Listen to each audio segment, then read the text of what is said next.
If you are still editing your content like it is a part-time hobby and not the actual career you want, you are already playing catch-up. The world of online video moves incredibly fast, and the longer you cling to the old slow grind of manual trimming and scheduling, the harder it will be to get any real traction. Here's the cold, hard truth.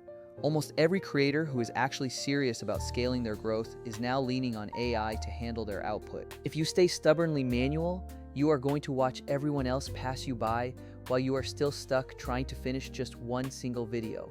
So, what actually speeds up the process without ruining your quality? It is not a magic button, but rather a combination of fast, rough cuts, smart trimming, polished audio, and a posting pipeline that runs itself. I want to walk you through a practical game plan that turns one long video into dozens of clips without burning your entire week into digital pixels. You can spend hours wading through a 2-hour interview to pull 7 usable moments, or you can let software do the heavy lifting of finding the best parts for you. Some apps are amazing at the rough cut because they delete filler words, snip out awkward pauses, and hand you a cleaned up timeline in mere minutes. That is invaluable. But the real friction usually comes back when you have to manually create social-ready cuts, retime captions, and schedule posts across multiple platforms. Then there are the polished tools, like color presets and motion templates, which can make your footage look professional with just a few clicks. However, a lot of those editors are bloated with features you will never use, or they still force you to do all the heavy clip identification yourself. Audio is another battlefield, where great browser tools can make your voice sound like you recorded in a professional studio. The problem is, those tools often expect you to export audio, upload to a website, grab the fixed file, and then re-import everything back into your main editor. Subtitles and captions are now non-negotiable because they are the retention glue for people scrolling through their feeds on mute. The sweet spot is to let AI do the heavy lifting, then give it a quick human pass to tighten the phrasing so it sounds natural. And then there is the grind of publishing, where you need to get your content across YouTube, TikTok, and Instagram without losing your mind. Which brings me to Vizard,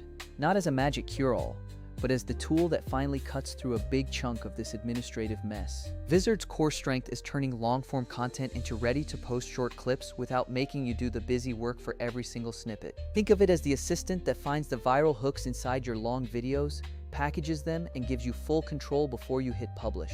When you drop in a webinar or a podcast, the AI scans for high-energy moments, punchlines, and strong reactions. It does not just cut at silence, but actually looks for specific moments that are likely to perform well on social media. Then there is the auto schedule feature, which allows you to set how often you want to post, and then the system queues clips for you. No more spreadsheets full of failures, no more manual uploads, and no more frantic, late-night posting sessions. A content calendar that lets you see what is scheduled and allows you to edit captions in one place is the backbone of a sane creator life. If you are a one-person team trying to scale, Vizard's combination of clip extraction and scheduling removes 70 to 80% of your busy work. You can keep your creative edge by letting the AI find the clips, while you spend your time adding personality and writing captions that resonate. My biggest tip is to shoot with decent lighting and clear audio, because the AI can do miracles, but better source material equals better output. Also, do not skip the human pass where you tighten up the captions, trim the rambling intros, and add a custom thumbnail. Don't let the tech replace your voice, let it multiply your reach, because your audience will only care that your content is consistent and sharp. Try dropping a recent long video into Vizard today, let it spit out those clips, and see how many gems you did not know were hiding in your raw footage. I would love to hear what platform you are leaning into right now and what kinds of clips actually pop for your specific audience. So go ahead and give it a shot, stop the burnout, and get back to actually creating, because your best work is waiting to be found.